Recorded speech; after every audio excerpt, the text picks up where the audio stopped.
Welcome to Taking the Rams by the Horns, a podcast that takes current affairs out of current affairs. This is an award-winning podcast in partnership with Sowetan Live. I'm your host, Rams Mabote. Surprise, surprise! Today marks the first time ever the podcast goes visual. Thanks to Spotify for this opportunity. Finally, you get to put face to voice and realize that I'm actually real and not just a phantom of your imagination. That said, I still accept that I only have face for radio. But we soldier on. And so, to kick off this milestone, I thought I should invite someone I interviewed just over 1 year ago as she was presenting herself to you as candidate for the premiership of Gauteng. Representing the new kids on the block, Rise Mzansi, party chairperson Vuyiswa Ramokgopa. She still swears no relations to the litany of ANC Ramokgopas. Did not really get her wish, but you still gave her enough votes to make it into the legislature. But because the African National Congress could not form a government on its own, Premier Panyaza Lesufi had to make new friends to help him keep the Democratic Alliance outside the door. Accordingly, everyone that is not DA found themselves in the so-called government of provincial unity. And my guest also received that call and joined Gauteng government as MEC for Agriculture and Rural Development. But I called it. In our interview last year, I asked her a pertinent question. So if Panyaza prevailed and you didn't make it and came to you and said, Nasi Spani, what did you say?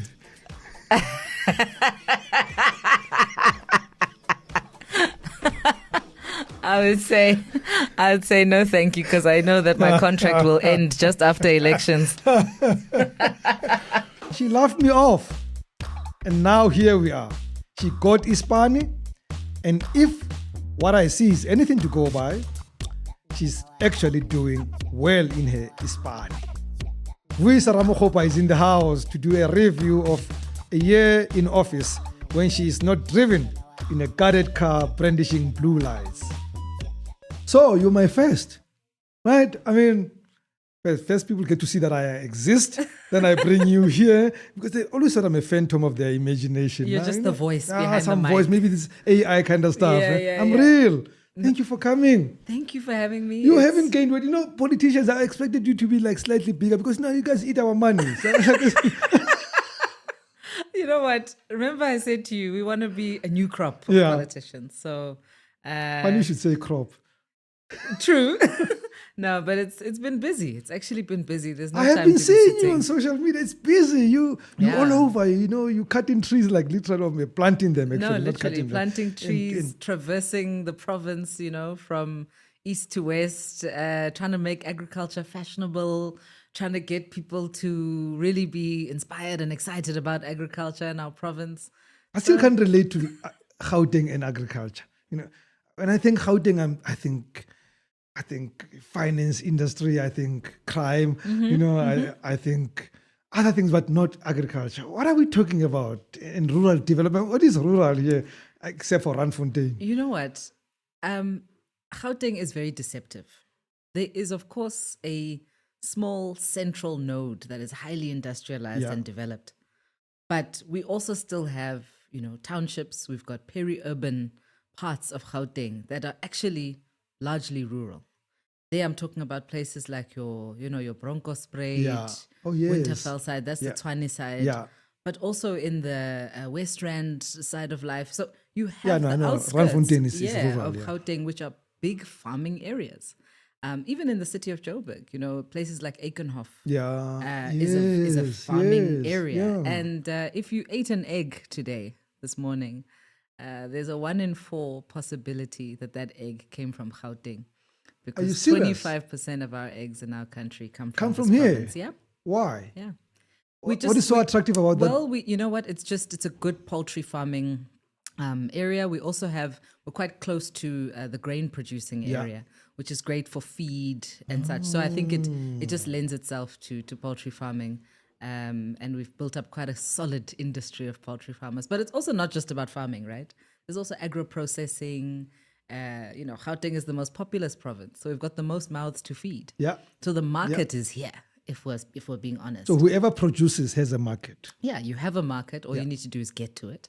And, even in terms of the trade, from an African continent perspective, the markets, the Joburg market, your Tshwane market, etc., all of the big kind of platforms for retail and platforms for trade are here. So it makes perfect sense. When I spoke to you just over a year ago, and I suspected you could get a phone call, Nasi Spani. Now, you seem to be enjoying. I mean, I frankly thought, but this guy's giving a poison chalice. Yeah. Why would you give her agriculture? And I thought, maybe just it's provincial government or national, whatever you guys call yourselves. That, right? But did you feel when you got it that it was just a peacemaking kind of deal? Not a significant post.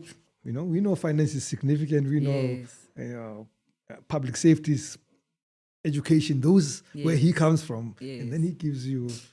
I don't even remember your predecessor. Rams, what was so amazing and serendipitous for me, and why I welcomed this portfolio, and I felt that the Premier actually applied his mind in giving me this portfolio. During our campaign, one of our biggest campaign issues that we were talking about, raising awareness about, and fighting for was ending hunger. We spoke a lot about ending hunger in our campaign. Yeah. And it was really about dealing directly with this issue of food insecurity. We published actually quite an extensive policy paper on hunger, understanding the systemic causes behind food insecurity, food waste also as a big contributor to that, and the various other elements of, that poverty contributes to hunger, obviously, unemployment, etc. So being able to get a portfolio like this, wherein one can actually start addressing these issues head on and be in a seat to be able to implement on many of our own policy proposals and recommendations in our manifesto was really, really an exciting prospect. And I think the other aspect for me, and this is probably the part that has been a big perception shifter for people, is that agriculture, although Gauteng is not one of the biggest primary producing provinces, Gauteng agriculture still contributes quite significantly to our economy. It's about 5%. 5 to 6% of our local GDP, and also contributes quite significantly to that much. Yeah, it's really quite significant. I mean, and that is a narrow definition. If you take an expanded definition where you include the secondary production, etc., and all of the offshoot industries, you then get to a figure of about 14%. And this is a figure that has been confirmed by some of the top research firms. So my point is, if we are going to get serious about turning this economy around, we're going to get serious about creating sustainable jobs, ending hunger, and investing in industrialization and industries that can really, start shifting the needle in terms of some of our biggest social issues, agriculture is an incredible catalyst for that. And so for me, in my past life, I was an entrepreneur. I know. And, as an so entrepreneur... you're poor now. I am. As an entrepreneur, where others see problems, you see opportunity. Yes. And I think I saw that opportunity, and I'm taking the bull by the horns, taking the rams by the horns. That's copyright infringement. But so how's the first year? I mean, how would you characterize it? And also how would you score it if you were to score it, on a scale of 1 to 10? Yeah. Well, I mean, the first year is not over yet. Yeah. But it has been quite a steep learning curve. I think we all have a perception of what government is, the bureaucracy of government, some of the people issues, the dynamics, whether you're dealing with labor, whether you're dealing with other spheres of government, etc. We all have a sense, but it really is still quite something to deal with and to reckon with, especially when you come out of an entrepreneurial kind of environment where decision making is quick. You are the person who signs everything off and makes every decision. Now you are governed by regulation, compliance, constant, regular reporting, accountability, etc. So it has been a steep learning curve. It has been interesting also. As I said, I kind of threw myself into the work. But also, one also has to remember that you are there not on your own steam, but carrying a mandate, a political mandate that was given to you. And so at all times, it's also about making sure that you are keeping that your constituency abreast. So you must balance the political work with the work of government, which in itself is also quite a balance to strike. People want to know, hey, first 100 days, what have you done? Yeah. And you're like, government. I just found out where the toilet key is. And that's the cold hard truth. Yeah. The cold hard truth is that, for the first more than 100 days, most ministers, MECs, whatever, were really just finishing the programs of the previous term. Yes. Because that's how government works. It's only now, really, as we have been seeing in the recent past with the new budget, etc., that the real work of the 7th administration is starting.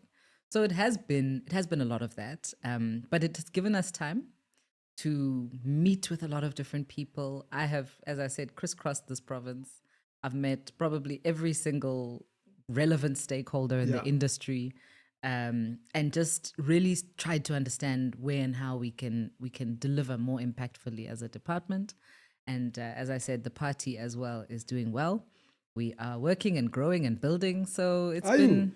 I thought you guys disappeared. You now MEC, the chairperson is the MEC somewhere. The president is busy making sure that we don't waste. Everybody does not waste government money, which is important. The other MP is busy grilling police people every day. Like I'm thinking, where's the party? What has happened to the party? Is the party still okay? No, the party is alive and kicking. Yeah. We obviously, as you said, did very much get involved in the work of government. Yeah. But fortunately, it's not just us. Yes. We are a leadership collective of a number of different people, community activists, people who are business people and otherwise.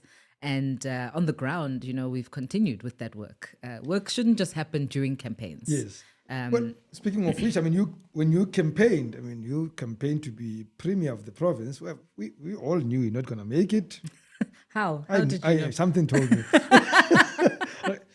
But it has to feel surreal that your first gig as a public representative, like overnight, moves from being from the backbench to being in the administration.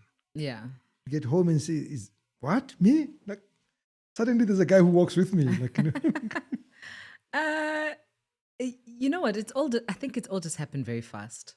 And it was, even this thing of being in public office, just as a thing. You will know, 2.5 years ago, I was not a politician. Yeah. And so even just transitioning into being able to use that description to say, I'm a politician. Yes. Has been quite a mind shift, And then to get into the actual administration, like you say, I wasn't expecting it. At this point, I'm saying post-elections. Yes. Pre-elections, I was planning to be premier. Yeah. But post-elections, obviously, having seen, the way things went, one didn't know what the future held. Yes. But as I'm saying, it's been an interesting last few months. Which is, by the way, why I'm wearing it. I don't wear jackets to do this thing. Like Really? This is how all protocols observed I can ever go. This is how how far I can go with all protocol observed. Okay, so I did it for MEC. I'm glad I didn't wear a t-shirt because I was actually planning to wear Well, t-shirts I would have decided for us to do something else completely different. Let's talk politics. Okay. It has to be hard though, right? You walk in there, it's a coalition government. You're not walking in with Rise Mzansi policy documents and to implement. Now you have to coexist with pretty much adversaries. I won't call them enemies, but they're political adversaries. But how has it been? Yeah, it has actually been. I think this space of co-governance has been a new territory and an unknown, uncharted waters for many of us, not just those of us who are new to politics. In fact, I'd go so far as Well, to it would be harder for the guys who've always had the power. correct. Right? I was going to say I'd actually go so far as to say it's probably harder for those who are used to governing outright. Yes. My perspective was always that we were going to be in a coalition type environment. So I think I was mentally ready for that. Okay. But to your point, it does make it is something that one has to navigate. You campaign on certain issues, you fight and say things about each other in the public domain. But once the election is over, the election must end. Yes. And we must get now involved in the work of actually delivering on those promises. And part of that means being able to work across party lines. We don't wear our party colors in the office. In the office, or when you sit as an exco or you sit as a cabinet, you have to take decisions that are in the best interests of the citizens. But I'm sure there's moments where you say, no, don't stop talking like, No. Disagreements happen. Yeah. There's no question about that. Disagreements will happen, and they when I would happen. go something, that's typical ANC of you to somebody, or typical PA of you. Look, disagreements will happen, but I think it's also about how those disagreements are managed. It's understandable that we would have different perspectives and views on things, and that's the case anywhere, by the way. But how those disagreements are managed is very important, and I also think it's a function of leadership.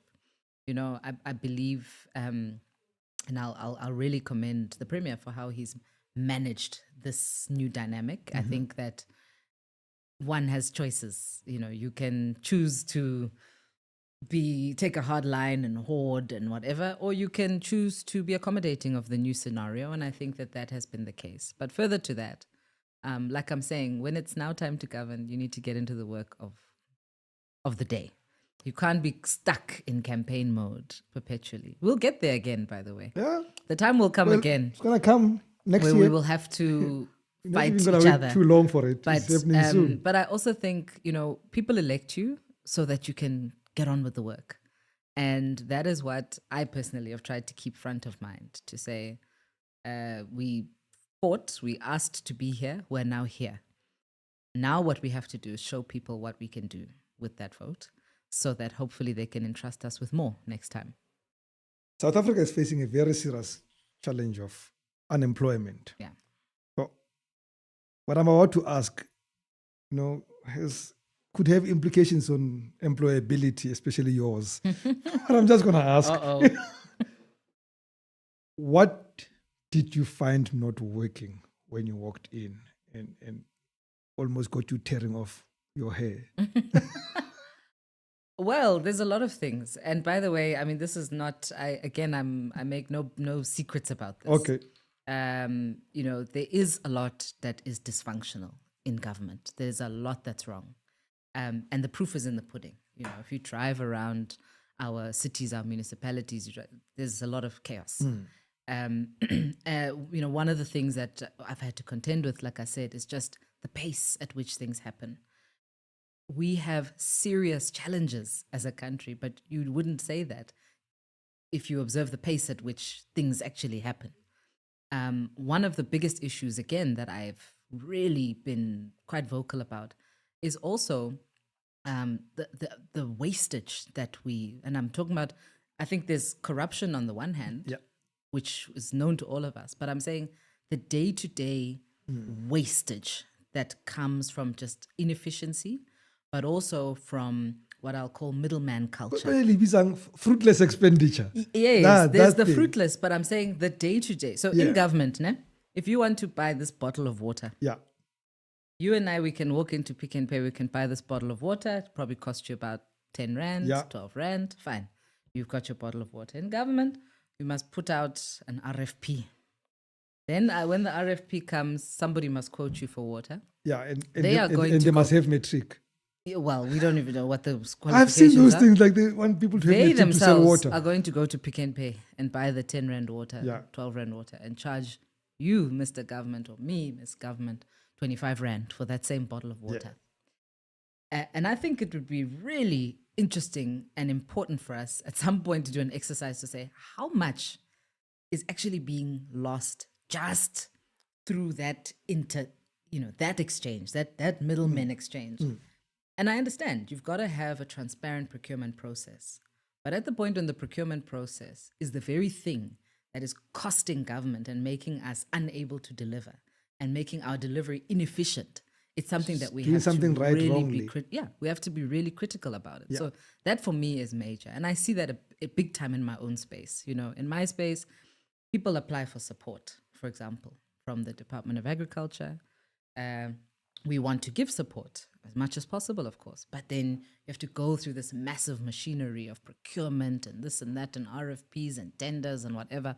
And somewhere, somehow, a whole lot of middlemen get to eat whilst the interface between government and the people is broken. So I really think there's a lot of work, and I think that we are ripe right now. 2025, we are ripe for some radical procurement reform. That system has to be seriously scrutinized and it has to be changed. But you're not going to be able to do that in coalition government. I mean, you'd have to convince strange bedfellows about something that some don't feel is so urgent. Well, I mean, that, in my opinion, is the beauty and the purpose of coalition governance. Yes. That's what we're there to do. We're there to raise our issues, lobby our issues, fight for our issues, and see the things we want done, hopefully executed by the collective, right? And I think this is an important point because it's not about, like you said, walking in with your own manifesto and having your whole manifesto executed. It's not possible. But it's about that constant process of, call it political bartering, that enables ultimately the will of the people, hopefully, to be expressed. And of course, this is an ideal situation. Yeah. But if I take this issue, for example, it's something that I have raised, frankly, many times, and I think there are now people who are starting to see what is being referred to and are starting to take that on. And the work that I have to do and we have to do is to keep raising the issues. But there is a guy in your office, in other offices, whose job is to call the middleman and get a quote.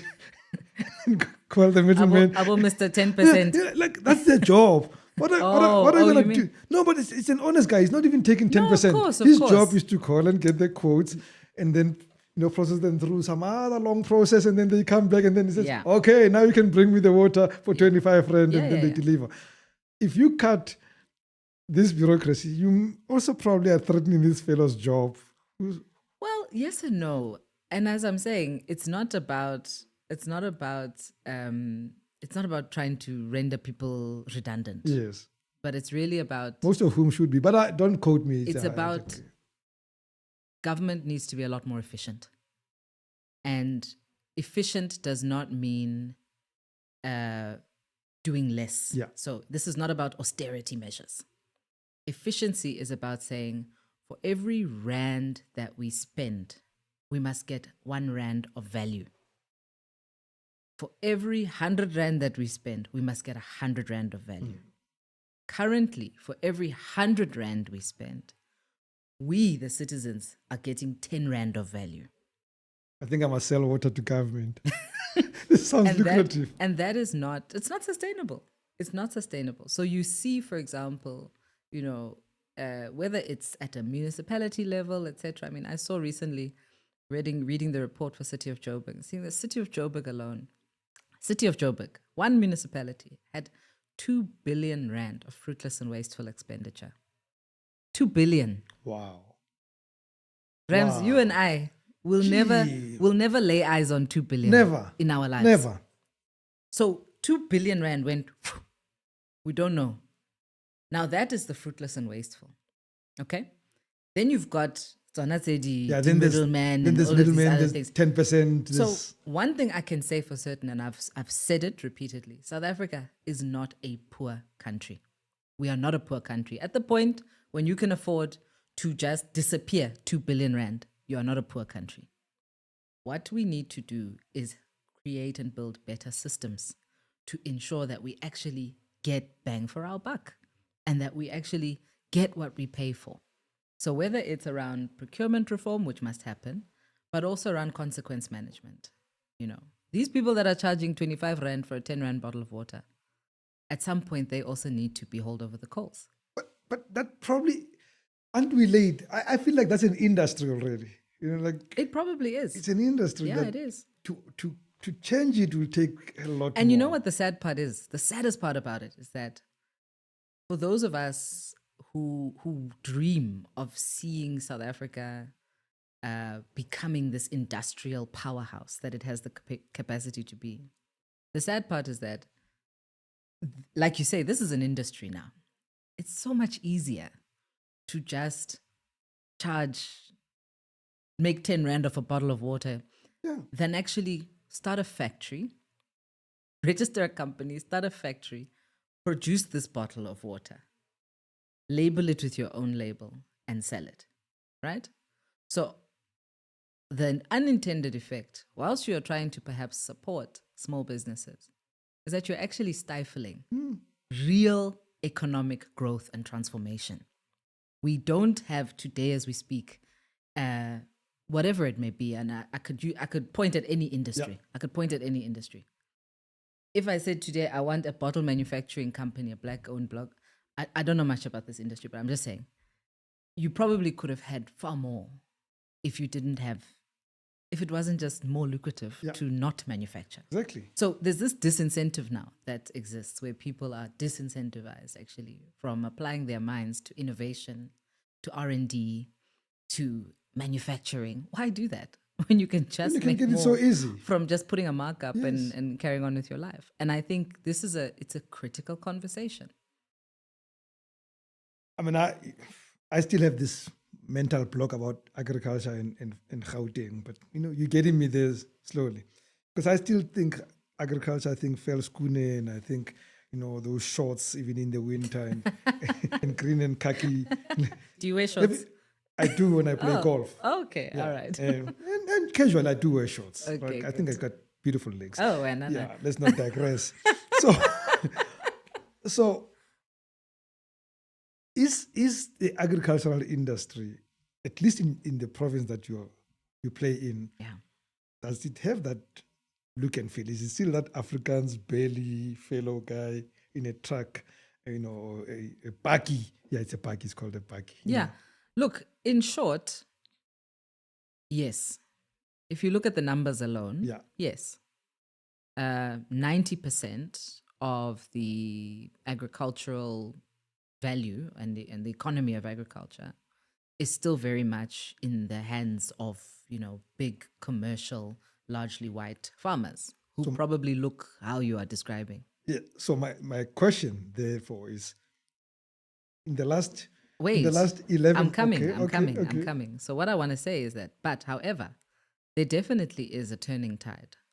We are seeing more black, small scale and emerging farmers that are coming through. But that for me becomes a concern, because you can't have 2,000 emerging farmers who only represent less than 10% of the value. We need to start having different conversations. It's not just about the number of black farmers that exist now. It's about saying, what is the share of market that these black farmers potentially have or have access to, right? So, and this has become now our departmental strategy to say this thing of just saying we supported Banban and Banban. We gave them seeds. We gave that one a tractor. We gave that one whatever. It's not good enough anymore. We now have to start looking at the output side and say, if you look at the amount of tons of grain that were produced and processed in Gauteng in the years 2023, 2024, how much percentage of that came from small or black farmers? That's the question we need to be asking ourselves. And similarly with any other commodity. Yes. And in Gauteng, like I said, we have some major commodities actually that are produced here. So you've got your grain, vegetables, of course, horticulture, poultry, piggery, you know, your ham and bacon and nice things. I'll think about that next time. I'm eating local food. Yeah, and absolutely. But now what we need to do is be able to create those stronger market linkages. It shouldn't be that a person should be growing, you know, you grow your carrot in Randfontein or in Talton. and then the carrot has By the way, the people of that place call it Tarleton. yes, and then your carrot has to get on the back of a truck, drive all the way to Joburg Market to go sit on the shelf of Joburg Market for however long, to then get back on a truck, to come back to your area, wherever that may be, for it to then be sold for 3 or 4 times the price of what it would have been sold locally. And not to mention you're getting it now a week or 2 later, so it's not even as fresh as it could be, etc. Now, what we need to be looking at is saying, how do we shorten those supply chains? Where farmers are producing, we need to have readily available market access points. We also need to be able to aggregate the produce that's being produced. So, for example, if I just produce my own little patch, or I have my 5 chickens and I'm producing my eggs, I'm never going to make it to supplying anywhere of substance because I've got my 5 little chickens. It's going to take me forever to compete with any real, producer. So one of the strategies we've employed is an aggregation strategy. In the West Rand, for example, Mogale City, we set up an aggregation plant, an egg aggregation plant, which now has about 27 contract farmers contracted to this plant. And they supply their eggs, and in that plant, the eggs get processed, they get graded, they get packed and aggregated for retail output. And then the farmers obviously get remunerated, but they get to get busy with the work of farming, not the work of trying to product out to market much quicker. You get it out to market quicker. It's a much more consistent standard. You're able to actually fulfill, the offtake agreements that you have with these various retailers, etc. So we have to start thinking differently also as government about how we ourselves provide support, because I'm also of the view that sometimes we ourselves become the stumbling block. How we provide support, what we require, how we engage with our primary beneficiaries and whatever, it's that in itself also creates this problem of small farmers who are eternally small and are never able to scale. Toko Titiza, in her first iteration as Minister of Agriculture, hated the term emerging farmers because she said, how long are they emerging? How could they emerge forever? Exactly. People, right? It's like these incubation things. Like people just never get out of the incubator. Right. Yeah. So what are the opportunities for Black entrepreneurs in the things that we've been talking about? They may not be farmers, they may not be primary farmers, but I'm sure there are opportunities in the value chain and that people are not thinking about, other than supplying water for 25 rand. Absolutely. Now you're asking a question that just lights me up, because the area I think that has so much growth potential is in fact the agro-processing and micro-processing sector. And it's cuts across. I mean, you see it kind of the craft beer sector that actually started emerging, before our eyes in the last decade or so. Huge in Europe, by the way. But also there's a few of these craft breweries, gin places, etc. I'm not advocating for alcohol, but I'm saying that is a form of agro-processing, right? And you also have various other forms, the healthcare space, the beauty space, whether you're beauty products, hair products, etc., food products, processing of food, even simple processing. Because now what we're seeing, even at an African continent level, people now have there's a higher demand for processed vegetables. Rather than giving me a butternut, I'm a working mother, I'm busy all day, I don't have time to come home at 6 o'clock and start chopping butternuts. It's hard. No, butternut is a serious problem. I want my butternut, nicely, those cubes, ready-made, maybe mixed with other vegetables in the plastic bag. I want to pop it in the microwave and feed my family. And this is a trend that we're seeing all over the continent. And South Africa actually is primed to lead the way in agro-processing. And it can be done at a relatively small scale and for relatively cheap. So we're trying to push in that direction. We ourselves are going to be hosting a trade show, a Gauteng-based trade show, to actually bring agro-processors together from around the province, but also to be able to highlight and create those market linkages for export purposes, because there's again a lot of export opportunities. Honey is another area. I mean, I could go on. My point is agro-processing, micro-processing, logistics as well. Although it's not agriculture directly, but like I said to you, there's a lot of offshoot industries that become activated when the agricultural industry thrives. So one of the things that we are working on now actively is the issue of food waste. You know, there's about 10 million tons of food that gets wasted a year in South Africa. Right? Now that's massive. You can't even visualize that. Yeah, 10 million tons is 10 million times 1,000. Yeah, it's massive. Yeah. And this is food of all types. Food that is largely healthy to eat and whatever. It's not even bad food. No, it's not bad food. It's food that is edible, that is perfectly healthy to eat.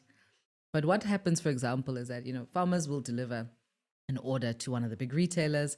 Retailers have their standards. They don't want an apple that's got a dent or whatever. So that gets that gets rejected. Sometimes they'll even just reject the whole order. They say, no, you've given us apples that are light red, not the dark red that we want. So they reject the whole order. That becomes food waste if it is not transported somewhere to go and be resold or to be donated or whatever. So we have seen a massive opportunity, even in the logistics, just the logistics of moving food from where it is and where perhaps it's not wanted to where it needs to be, which is in communities that are suffering from food insecurity, etc.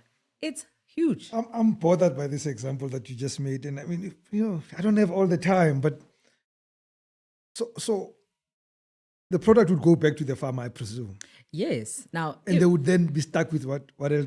Exactly. So they have not developed other sources. They may, but sometimes it's just not, because the market, sometimes it's not economically viable to send it somewhere else, because now you've got to pay for transporting it there. Sometimes it's just a mission. So they often just work this into their margins.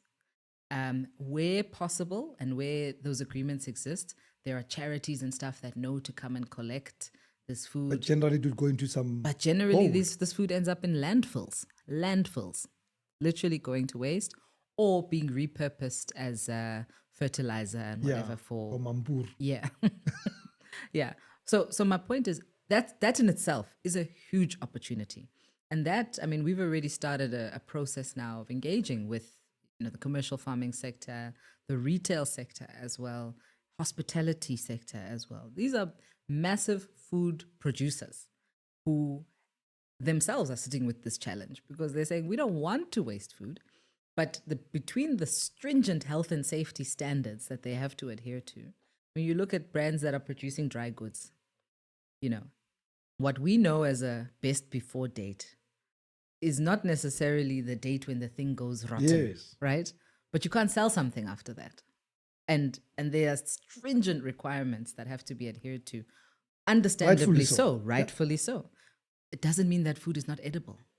Could be recycled elsewhere. If there was a way to quickly get that food to people in need, it could help solve a lot of challenges for a lot of families out there. And so, or if it got processed. Or if it got processed. So these are the things that we have to start thinking a bit more dynamically about. So although I'm sitting in an agriculture portfolio, but I'm concerned about hunger. I'm concerned about food insecurity. And I'm saying it's not just about the farmers. The farmers are one aspect, but what about the logistics network that makes it possible to solve this issue?